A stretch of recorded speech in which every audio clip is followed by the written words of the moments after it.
Kain nyo ng mga kain. Nangangapapa yan dito.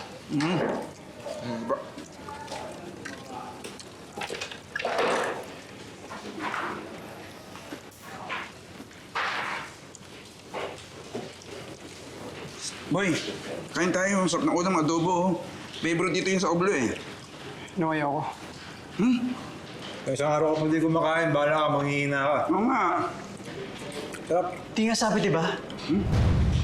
Ano niyo, bored na kayo siguro ito sa kulungan, no? Kaya pati buhay ng ibang pinapakilaman niyo. Huwag nyo nang pilitin kung ayaw. Alam mo, nagmamalasakit na kami sa'yo dahil tropa ka ng inaanak ko.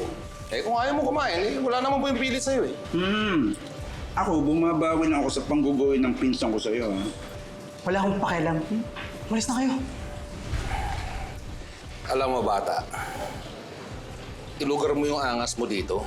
Nagpapasensya lang sa'yo mga tao dito sa Oblo dahil kaibigan ka ni Princess.